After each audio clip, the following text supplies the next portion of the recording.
प्यारे बच्चों नमस्कार। आप सभी का एक बार फिर से स्वागत है आपके इस YouTube चैनल पर।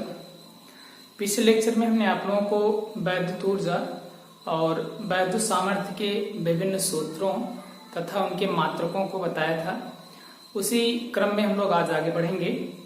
आज इस पाठ को समाप्त किया जाएगा और साथ ही साथ इसमें जो भी महत्वपूर्ण टॉपिक्स हैं उनको कवर कर लिया जाएगा। ठीक है, तो आइए देखते हैं हम लोग। यदि आप लोग इस चैनल पर नए हैं तो वीडियो के नीचे आ रहे रेड बटन को प्रेस करके चैनल को सब्सक्राइब कर लीजिए और बेल आइकन को भी प्रेस कर दीजिए, जिससे सभी वीडियोस की नोटिफिकेशन आप लोगों तक पहुंच सकें। और यदि आप लोगों ने चैनल को पहले से ही सब्सक्राइब कर रखा है तो आप लोगों का बहुत बहुत धन्यवाद। ठीक है, आइए आगे बढ़ते हैं। आज की हमारी हेडिंग है प्रतिरोधों का संयोजन। ठीक है, प्रतिरोधों का संयोजन। हमने आप लोगों को प्रतिरोध बताया था और प्रतिरोध में आप लोगों को बताया गया था कि R बराबर होता है V/I के। तो वहां से आपको प्रतिरोध की परिभाषा बताई गई थी। ठीक है, वही किसी भी चालक के सिरों के मध्य लगाया गया विभवांतर और उसमें प्रवाहित होने वाली जो धारा होती है, दोनों का जो अनुपात होता है उसी को हम लोग क्या कहते हैं, प्रतिरोध कहते हैं। ठीक है, ओम के नियम में भी आप लोगों को बताया गया था। उसके बाद आज में पढ़ना है प्रतिरोधों का संयोजन। और प्रतिरोधों के संयोजन में हम लोग प्रतिरोधों का संयोजन दो प्रकार से करते हैं। पहला आपका होता है श्रेणी क्रम संयोजन। पहला है आपका श्रेणी क्रम संयोजन और दूसरा आपका आता है समांतर क्रम संयोजन। ठीक है बच्चों, पहला है श्रेणी क्रम संयोजन और दूसरा होता है आपका समांतर क्रम संयोजन। ठीक है, इसको हम लोग एक एक करके देखेंगे। इसको सीरीज कॉम्बिनेशन कहते हैं और इसको पैरेलल कॉम्बिनेशन कहते हैं। ठीक है ना, यहाँ पे डिनोट कर दिया जाए थोड़ा सा, सीरीज कॉम्बिनेशन। ठीक है ना, और ये है आपका पैरेलल कॉम्बिनेशन। ठीक है ना, पैरेलल कॉम्बिनेशन। तो आइए एक एक करके हम लोग इसको क्लियर कर लेते हैं। सबसे पहला हम लोग देखेंगे श्रेणी क्रम संयोजन। पहली हेडिंग होगी हमारी प्रतिरोधों की श्रेणी क्रम संयोजन की व्याख्या हम लोग करेंगे। तो यहाँ पे हेडिंग आपकी आएगी सबसे पहले श्रेणी क्रम संयोजन। ध्यान से समझिएगा, बहुत ही महत्वपूर्ण है और इसको समझना अति आवश्यक है, क्योंकि इसकी सहायता से हम लोग विभिन्न प्रकार के प्रश्नों को भी सॉल्व करेंगे और इसका जो निगमन है वो भी आपका पूछा जाता है। ओके, आइए देख लेते हैं। यहाँ पे मानेंगे हम लोग तीन प्रतिरोध हैं, R1, R2, R3, और उसी को हम लोग श्रेणी क्रम में जोड़ करके उसके बारे में जो भी विशेषताएं या जो भी निगमन जो भी परिणामी प्रतिरोध धारा जो कुछ भी आएगा उसको हम लोग यहाँ पे कंसीडर करते हैं। तो मान लेते हैं तीन प्रतिरोध है R1, R2 और R3। इसको चित्र के अनुसार श्रेणी क्रम में जोड़ा गया है। ठीक है ना, माना तीन प्रतिरोध R1, R2, R3, R1, R2, R3 को चित्र के अनुसार श्रेणी क्रम में जोड़ा गया है। ठीक है बच्चों, माना तीन प्रतिरोध R1, R2, R3 चित्रानुसार श्रेणी क्रम में जोड़ा गया है। ओके, उसके बाद यहाँ पे एक बैटरी है जिसके सिरों के मध्य जो विभवांतर है वो आपका है V। ठीक है, और उसके बाद यहाँ से इसको ले जाकर के यहाँ दूसरे सिरे से जोड़ दिया गया है। बात समझ आ रही है? और श्रेणी क्रम संयोजन कहते किसको हैं उसको आप लोग समझ लीजिएगा। श्रेणी क्रम संयोजन का मतलब होता है ऐसा संयोजन जिसमें पहले प्रतिरोध के दूसरे सिरे को पहले प्रतिरोध के दूसरे सिरे को पहले प्रतिरोध के दूसरे सिरे को, ये पहले प्रतिरोध का दूसरा सिरा है और इधर से जो आ रहा है वो दूसरे प्रतिरोध का पहला सिरा है। यानी कि पहले प्रतिरोध का दूसरा सिरा दूसरे प्रतिरोध के पहले सिरे से तथा दूसरे प्रतिरोध का दूसरा सिरा तीसरे प्रतिरोध के पहले सिरे से इस प्रकार से जुड़ा होता है तो इसी क्रम को हम लोग क्या कहते हैं बच्चों, श्रेणी क्रम संयोजन कहते हैं। ठीक है ना। उसके बाद यहाँ पे इसके सिरों के मध्य जो लगाया गया विभवांतर है वो आपका V है। ठीक है। और इसमें जो प्रवाहित होने वाली धारा है वो I है। ओके। अब यहाँ पे देख रहे होंगे आप लोग कि ये जो धारा I प्रवाहित हो रही है ये तीनों प्रतिरोधों R1, R2 और R3 में जा रही है। चालक तार परिवर्तित नहीं हो रहा है जिसके कारण उसमें प्रवाहित होने वाली धारा का मान वही होगा, यानी कि इसमें भी I धारा प्रवाहित होगी, यहाँ भी I धारा प्रवाहित होगी और यहाँ बाहर जो निकलने वाली धारा होगी वो भी I होगी। क्लियर है।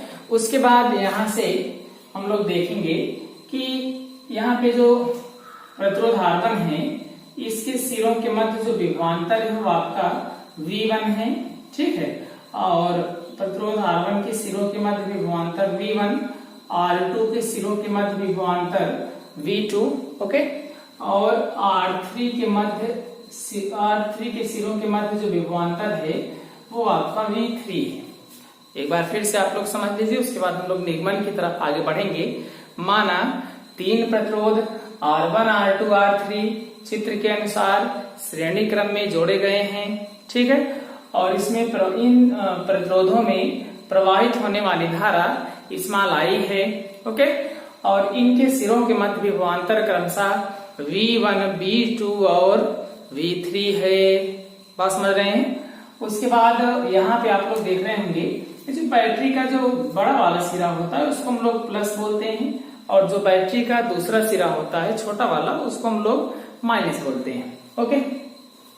अब धन आवेश इस दिशा से इस दिशा में जा रहा है जिसके कारण धारा में की जो दिशा है वो भी उसी दिशा में है, क्योंकि हम लोग जानते हैं वैद्युत धारा जो होती है वो अदिश राशि जरूर है परंतु उसमें दिशा होती है। ओके। तो ये जो दिशा है आपकी प्लस से माइनस की ओर होती है जिसके कारण यहाँ पे धारा की दिशा ऊपर की तरफ दिखाई गई है। इतना आप लोग समझ रहे हैं। आइए लिखते हैं। यहाँ पे लिखेंगे ओम के नियम से, ओम के नियम से। बात समझ रहे हैं। ओम का नियम हम लोग लगाएंगे। ओम का नियम कहता है V/I इज इक्वल्स टू कितना होता है बच्चों, V/I is equals to R होता है। यहां से आपका हो जाएगा V इज इक्वल्स टू कितना IR। ठीक है ना। V बराबर हो जाएगा आपका IR। ये हो गया इक्वेशन नंबर फर्स्ट। अब यहाँ पे लिखेंगे प्रतिरोध R1 के लिए, प्रतिरोध R1 के लिए हम लोग देखेंगे प्रतिरोध R1 के लिए अगर हम लोग लगाएंगे ओम का नियम तो यहाँ पे देख रहे होंगे आप लोग R1 के सिरों के मध्य जो विभवांतर है वो आपका V1 है, इसलिए यहाँ से V की जगह लिख देना है V1 is equals to I सब में धारा है तो इसलिए I1 ना लिख करके यहाँ पे I लिख देना है और प्रतिरोध R की जगह पे क्या लिख देना है बच्चों, R1 लिख देना है। तो प्रतिरोध R1 के लिए हो जाएगा V1 is equals to IR1। Okay. अब उसके बाद यहां से हमारा मिलेगा प्रतिरोध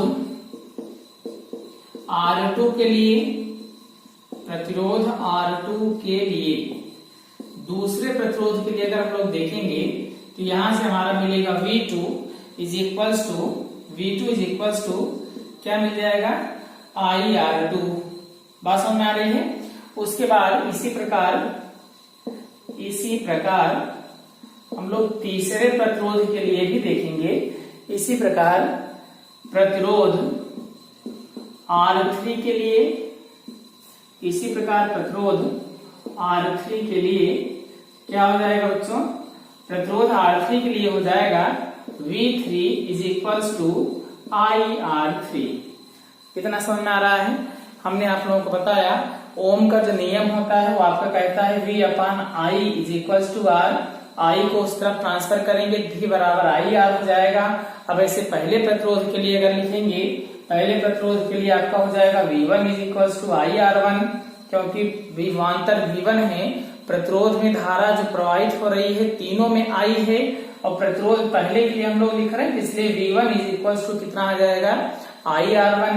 इसी प्रकार प्रतिरोध R2 के लिए हो जाएगा बच्चों V2 is equal to IR2। ऐसे ही प्रतिरोध R3 के लिए कितना हो जाएगा V3 is equal to IR3।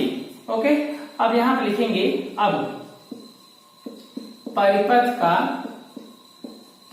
का कुल विभवांतर, परिपथ का कुल विभवांतर आपका बनेगा V इज इक्वल्स टू क्या होगा बच्चों, पहला विभवांतर प्लस दूसरा विभवांतर प्लस तीसरा विभवांतर, यानी कि पहले प्रतिरोध की सिरों के मध्य विभवांतर प्लस दूसरे के मध्य विभवांतर प्लस तीसरे के मध्य विभवांतर, तीनों को अगर हम लोग ऐड कर देंगे तो कुल विभवांतर यहाँ से हमारा मिल जाएगा। ओके, तो यहाँ से V की वैल्यू लिखेंगे, V इज इक्वल्स टू है आपका IR is equals to V1 की वैल्यू है IR1 प्लस V2 की वैल्यू है IR2 और प्लस V3 की वैल्यू है IR3 बच्चों।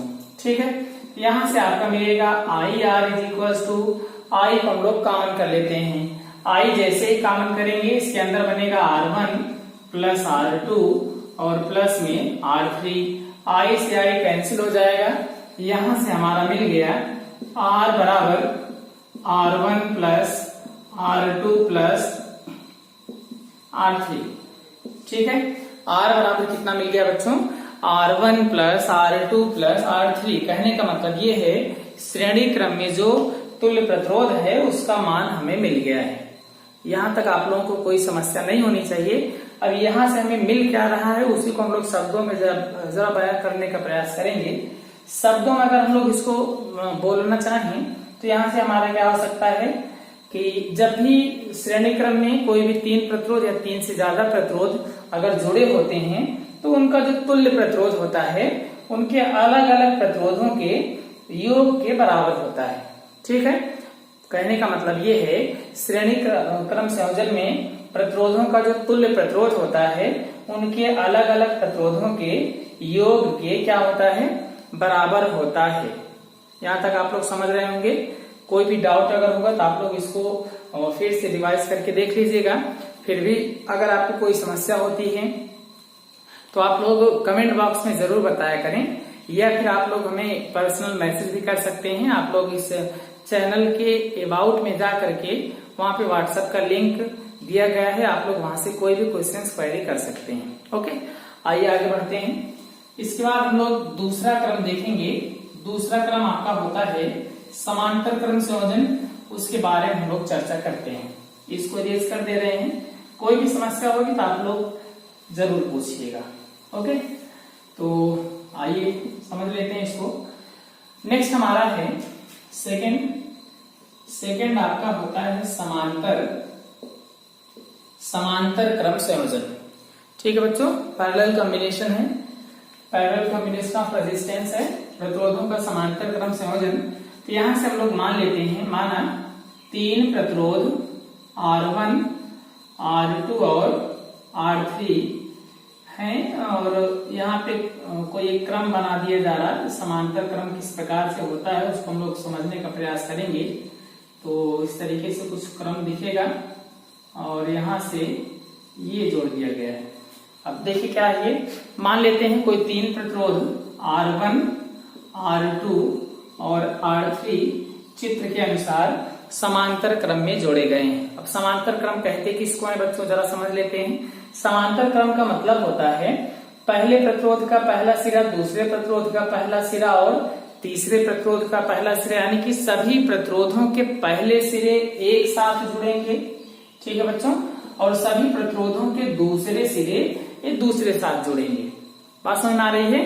यानी कि ऐसा क्रम संयोजन या ऐसा संयोजन जिसमें सभी प्रतिरोधों के पहले सिरे एक साथ और दूसरे सिरे दूसरे साथ जुड़े होते हैं, इस प्रकार के संयोजन को हम लोग क्या कहते हैं, समांतर क्रम संयोजन कहते हैं। आई होप आप लोगों को क्लियर हो रहा होगा।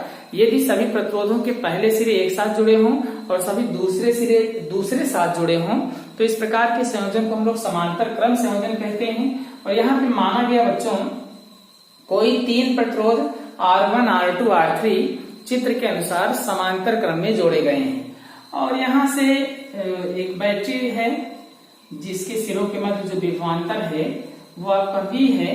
इस बैटरी के माध्यम से हम लोग इन प्रतिरोधों में धारा का प्रवाह कराएंगे। बात समझ में आ रही है? इस बैटरी के माध्यम से हम लोग इसमें धारा का प्रवाह कराएंगे और इस बैटरी का जो विभवांतर है वो आपका कितना है? इस बैटरी का जो विभवांतर है वो आपका V है। इस बैटरी का जो विभवांतर है वो आपका V है और ये प्लस सिरा है, ये माइनस सिरा है। और इसमें जान ही रहे हैं जो वैद्युत धारा का प्रवाह होता है वो प्लस से माइनस की तरफ होता है। वैद्युत धारा का जो प्रवाह होता है बच्चों वो आपको किस तरफ होता है? प्लस से माइनस की ओर होता है। इसलिए यहाँ पे जो वैद्युत धारा का प्रवाह होगा वो इस डायरेक्शन में होगा। बात समझ रहे हैं? ये हो जाएगी I, ठीक है ना? वैद्युत धारा I है ये। उसके बाद यहां से समझिएगा, थोड़ा सा यहां समझिएगा, ये जो वैद्युत धारा I है यहां तक आ रही है। उसके बाद यही धारा 3 अलग अलग तारों में प्रवाहित हो जा रही है, यानी 3 अलग अलग तारों में बंट जा रही है। और वो जो तार हैं वो कुछ इस प्रकार से हैं कि इनके जो भी प्रतिरोध है वो सब अलग अलग है। R1 है, R2 है, R3 है, अलग अलग है। वो बराबर भी हो सकता है, अलग अलग भी हो सकता है। तो फिलहाल यहाँ पे हम लोग अलग अलग लिए हैं, R1, R2, R3। तो इसमें जो प्रवाहित होने वाली धारा की मात्रा होगी वो भी अलग अलग प्रकार से बंट जाएगी। कैसे बटेगी बच्चों? जो धारा I थी, ये जो धारा I है यहाँ पे जब पहुंच रही है, इस जंक्शन पॉइंट पर जैसे ही पहुंचती है उसके बाद 3 अलग अलग भागों में विभाजित हो जा रही है। 3 अलग अलग भागों में विभाजित होने के कारण भी इसमें जो धाराएं हैं वो अलग अलग मात्रा में प्रवाहित होंगी। मान लेते हैं यहाँ पे प्रवाहित होने वाली धारा I1 है, R2 में प्रवाहित होने वाली धारा I2 है और R3 में प्रवाहित होने वाली धारा कितनी बच्चों? I3 है। इतना आप लोग समझ रहे हैं? उसके बाद ये जो I1, I2 और I3 तीनों मिलकर के फिर से यहाँ पे जब प्रवाहित होंगी तो फिर वही धारा I देखने को मिलेगी, क्योंकि I1, I2 और I3 यहाँ पे फिर मिल रही हैं और मिलने के पश्चात फिर से इसी परिपथ में प्रवाहित हो रही हैं। बात समझ में आ रही है? आइए एक बार फिर से क्लियर कर लेते हैं। माना 3 प्रतिरोध R1, R2, R3 चित्रानुसार समांतर क्रम में जोड़े गए हैं और इनके सिरों के मध्य लगाया गया विभवांतर भी है, यानी कि इन प्रतिरोधों को भी विभवांतर वाली किसी बैटरी से, सेल से जोड़ा गया है। ठीक है। और इन प्रतिरोधों में प्रवाहित होने वाली धाराएं क्रमशः I1, I2 और I3 हैं। ओके। अब यहाँ पे लिखेंगे हम लोग ओम के नियम से,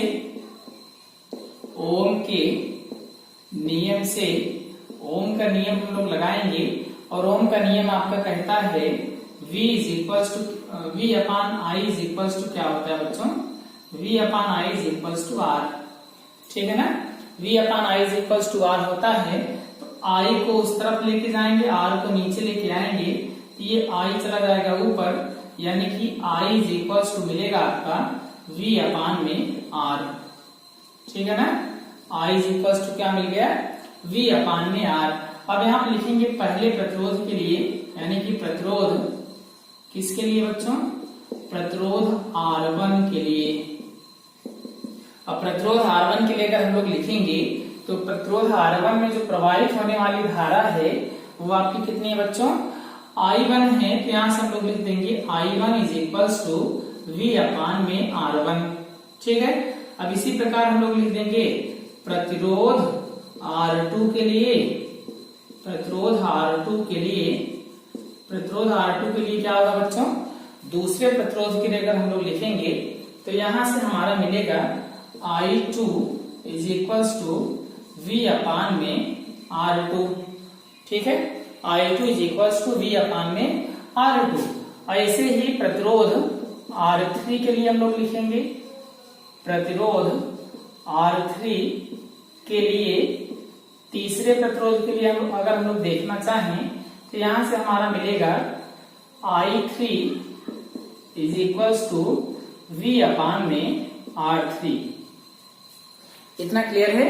प्रतिरोध R1 के लिए आपका हो गया I1 is equal to V upon R1, I2 के लिए हो गया V अपान R2, ऐसे ही R3 के लिए हो गया V अपान R3। ठीक है बच्चों, यहां से उसके बाद हम लोग आगे बढ़ेंगे। अब परिपथ में प्रवाहित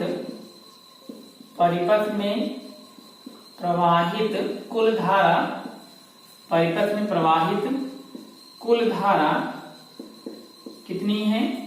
कुल धारा को हम लोग I से डिनोट करेंगे। I इज इक्वल टू है I1 plus I2 plus I3।